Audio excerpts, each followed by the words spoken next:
pramuka. Salam. 3 kali tepuk pramuka.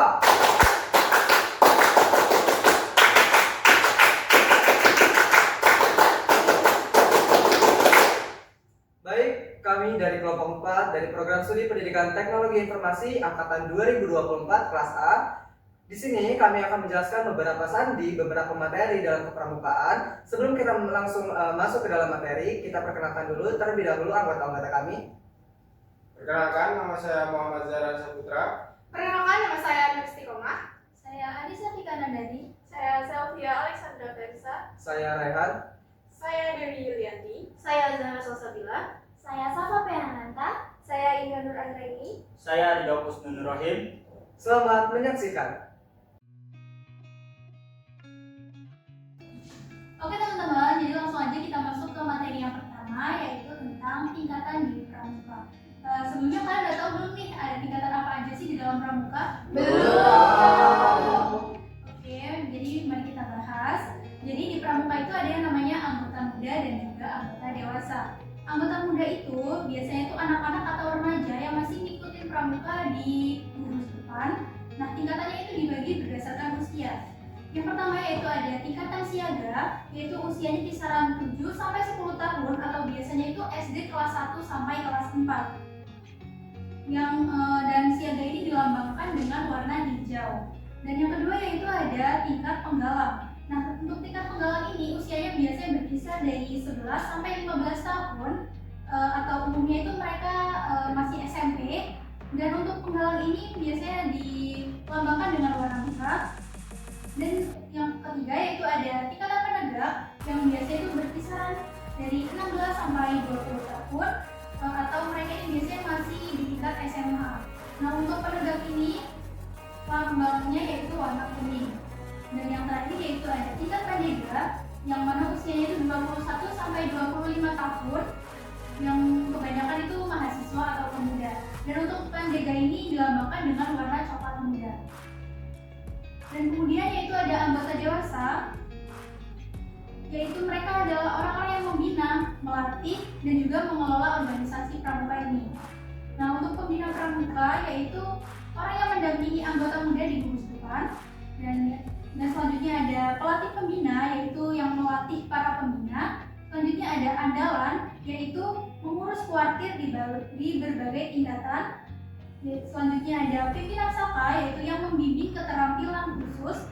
Dan yang terakhir ada majelis pembimbing yang memberi bimbingan moral maupun dukungan bagi kegiatan pramuka. Nah, jadi singkatnya, anggota muda yaitu adalah mereka yang dibina sesuai usia, sedangkan anggota dewasa yaitu mereka yang membina, mengelola kegiatan pramuka. Oke, selanjutnya saya ingin menjelaskan dan sebelumnya itu metode pramukaan atau dasar ini ada 9. Pertama itu ada di alam terbuka, kemudian taat kepada kode kehormatan pramuka. Yang ketiga ada belajar sambil melakukan. Keempat ada sistem bergu atau kelompok. Kelima itu ada satuan terpisah antara putra dan putri. Kemudian yang keenam itu menarik, menantang, dan progresif. Terus yang ketujuh itu ada sistem tanda keakraban. Yang kedelapan keterlibatan anggota dewasa. Dan yang terakhir itu ada kiasan dasar. Itu saja mungkin penjelasan dari prinsip dan metode pramukaan dari saya. Baik, selanjutnya di sini saya akan menyebutkan beberapa kurikulum pendidikan dalam pramukaan. Itu diantaranya yang pertama ada SKU dan TKU itu untuk umum, lalu yang kedua SKK dan TKK itu untuk khusus, lalu yang ketiga itu ada SPG dan TPG untuk guru. Oke, jadi selanjutnya kita masuk ke sandi AN, teman-teman. Di sini teman-teman ada yang udah tahu belum sandi AN itu apa? Oke, boleh nih Kak Isti dijelasin Kak sandi AN itu apa? Nah, jadi dimaksud ya teman-teman, sandi AN itu adalah sandi yang paling sederhana yang sering digunakan dalam kegiatan kepramukaan. Nah, sandi AN itu dia polanya sederhana, jadi hurufnya itu diganti dalam 13 huruf yang berjarak. Misalnya A dengan N, B dengan O, C dengan P, dan seterusnya sampai bertemu dengan M dan Z. Mungkin teman-teman ada nggak mau kasih contoh kalimat apa gitu untuk contoh dituliskan? Kamu, kamu kak. Oke. Contohnya akan dituliskan sama saran saya. Oke, teman-teman kita bisa dilihat di sini ya teman-teman. Pramuka itu kan dari kumpulan dari huruf P, R, A, N, U, K, A kan. Yang pertama huruf pertama itu P. Kita lihat di sini P itu pasangannya dengan C, maka P itu kita apa ya istilahnya balikan gitu ya. Jadi P itu kita ganti dengan C. Lalu R itu kita lihat di sini itu di E pasangannya. Berarti R itu E. P, R, A. A-nya itu pasangannya dengan N. Jadi kita tulis N. Pra, M itu pasangannya dengan Z. Kita lihat di sini Z. Z. Pram, U. Sekarang U itu pasangannya dengan H. H. Lalu K pasangannya dengan X. Lalu terakhir itu A, N lagi. Nah, sampai sini paham nggak teman-teman? Paham? Oke. Mungkin itu aja ya, cukup sekian penjelasan untuk sandi AN-nya. Semoga mudah untuk dimengerti. Terima kasih. Oke teman-teman, di sini saya akan menjelaskan tentang sandi AZ. Nah, sandi AZ itu bisa disebut juga dengan sandi terbalik ya teman-teman. Bisa dilihat di sini A. Kalau penulisannya itu nantinya jadi Z. Tuh. Untuk pengaplikasiannya kita bisa request dong pakai kata apa? Satu aja. Makan. Oke, makan. Kira-kira penulisannya ini kayak gimana sih? Untuk M kan makan. Kelihatan kan ya, jadi makan. Untuk pengaplikasiannya untuk sandi AZ ini M-nya itu jadi N, A-nya itu jadi Z, K-nya itu jadi P, A-nya lagi jadi Z, dan N-nya itu jadi M. Jadi makan itu untuk sandi AZ-nya itu adalah M, Z, P, Z, M. Itu teman-teman. Sekian penyampaian dari saya. Terima kasih. Baik teman-teman, di sini kami bakalan menjelaskan tentang sandi kotak satu.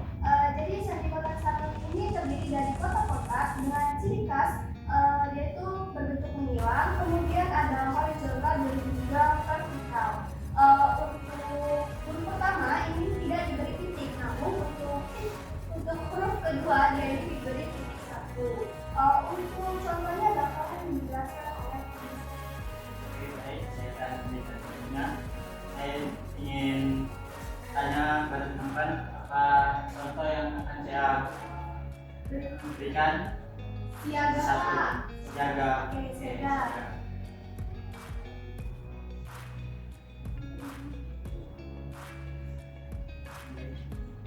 S itu ini dengan titik, lalu di kotak tidak pakai titik, lalu A tidak pakai titik juga, di sini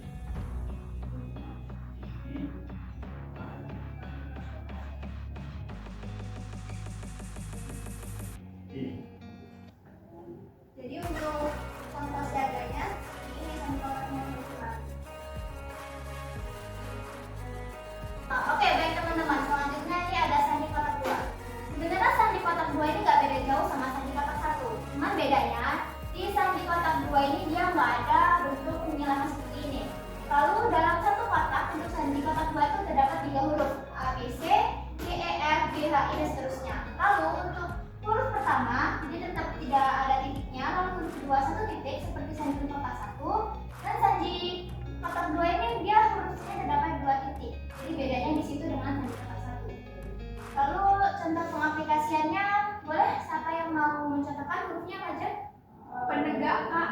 Boleh dicontohin sama kakaknya. Oke, baik, di sini saya mencontohkan dari sandi kotak 2 ya. Tadi apa tadi penegak ya? Iya. Penegak. Nah, di sini kita sebut penegak.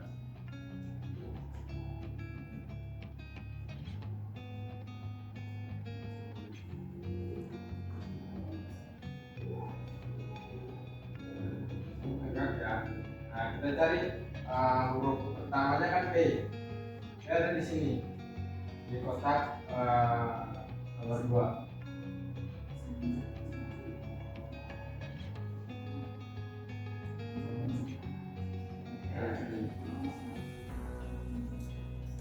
Nah, P tadi di sini ya. Jadi dia bentuknya gini. Ini P. E kita cari E di kotak atas ya. Jadi bentuknya gini. Lalu ada titiknya 1. Terus N kita cari dia di tengah. Ada titiknya 1. E seperti ini tadi ya. Titiknya lagi 1. Terus B ada titik A ini. K